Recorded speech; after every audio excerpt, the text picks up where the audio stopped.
Hello friends, स्वागत है आपका हमारे चैनल मोहित सिंह रोल पे। तो फ्रेंड्स, आज की वीडियो में हम डिस्कस करेंगे कि चेक बाउंस के केस में क्या अब हमें बीच में ही पैसा देना पड़ेगा।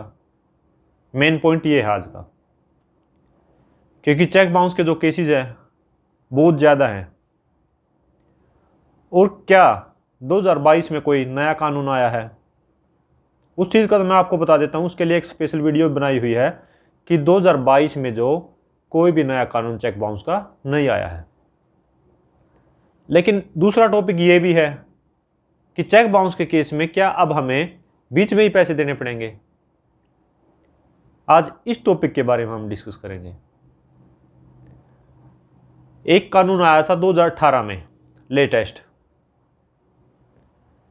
अब उस कानून में दो प्रोविजन आए थे, सेक्शन 143A, सेक्शन 148।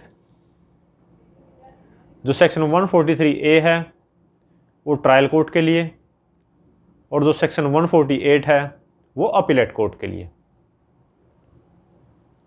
तो मेन क्या है कि आपने किसी भी पर्सन को अगर चेक दिया है, चेक दे दिया, तो ये कोर्ट पर ज्यूम करके चलते हैं कि ये जो चेक दिया गया है वो किसी ना किसी लायबिलिटी को उतारने के लिए दिया गया है। वो चीज़ आपने डिस्प्रूव करनी है कि ये जो चेक है वो चोरी हुआ है, या फिर सिक्योरिटी चेक है, या किसी और रीजन से ये गुम हो गया था। वो आपने प्रूव करना है, और वो भी कब? जब केस चलेगा। लेकिन बीच में क्या? बीच में ऐसा क्या होगा कि आपको जो है कंप्लेनेंट को पैसा देना पड़ेगा।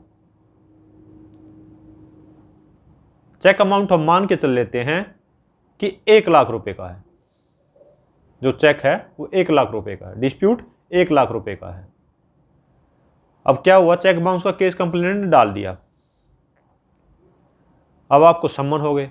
सम्मन होने के बाद आपने बेल कराई। बेल कराने के बाद जो है आप पे चार्ज लग गया कि क्या आप अपनी गलती को एडमिट करते हैं या फिर नहीं करते। अब आपने उसमें लिख दिया कि मैं जो है चार्ज जो मेरे पे लगा है उसको नहीं मानता, और मैं इस केस को फाइट करना चाहता हूँ, कंटेस्ट करना चाहता हूँ। अब क्या होगा कि जो 2018 के बाद केस डाले गए हैं उनमें अब सेक्शन 143A की एप्लीकेशन जो आजकल हर केस में आती है। और वो क्या है कि कंप्लेनेंट को 20% दिया जाए।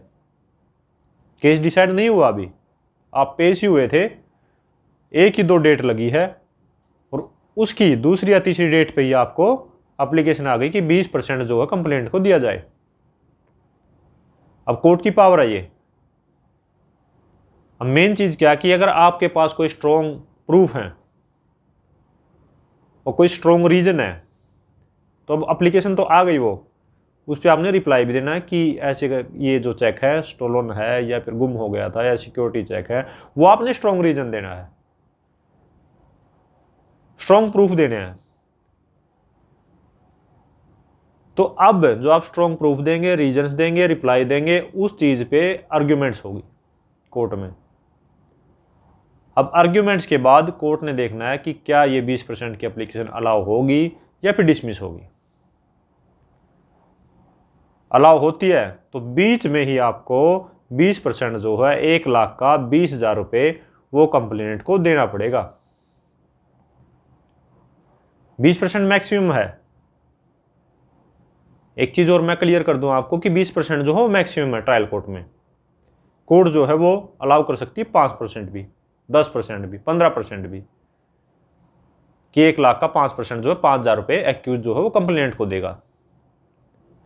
इसका मतलब क्या हुआ? कोई गवाही नहीं हुई है, एविडेंस कुछ नहीं, डॉक्यूमेंट्स कुछ नहीं, सिर्फ और सिर्फ आप पेश हुए थे, और पेश होने के बाद दूसरी या तीसरी डेट पे आप पे एक लाइबिलिटी अलग से आ गई है कि आपने जो है 20% कंप्लेंट को देना है। केस में बाद में चाहे आप बरी हो जाए, वो अमाउंट जो है कोर्ट डायरेक्शन भी दे देगी कंप्लेनेंट को कि ये वापसी अमाउंट इसको दो। लेकिन स्टार्टिंग में तो एक लाइबिलिटी आप पे आ गई है। तो ये है वो कि आपको जो बीच में ही कंप्लेनेंट को पैसा देना पड़ सकता है। तो जब भी आप किसी को चेक दें, पहले तो ये कोशिश करें कि नौबत ही ना आए चेक बाउंस होने की। फिर भी बंदा तो बहुत कोशिश करता है फेयर डीलिंग करने की सबके साथ, लेकिन कहीं ना कहीं कुछ ना कुछ जोल हो ही जाता है और डिस्प्यूट जो क्रिएट हो ही जाते हैं। तो पहले तो यही कोशिश करने की चेक बाउंस ना हो, और अगर हो भी जाता है तो जब भी आप चेक दें उससे पहले स्ट्रॉन्ग प्रूफ्स ये रखें कि ये जो चेक है किस पर्पज़ के लिए दिया गया है। क्या ये लाइबिलिटी को उतारने के लिए दिया गया है, या सिक्योरिटी दिया है, या गुम हुआ है। अगर गुम हुआ तो उसकी DDR कटाओ, FIR कटाओ, बैंक में एप्लीकेशन दो। चोरी हुआ तो भी DDR FIR बैंक में एप्लीकेशन दो कि ये चेक मेरा जो है इस नंबर का वो गुम हो गया है, जो आपको हेल्प करेंगे।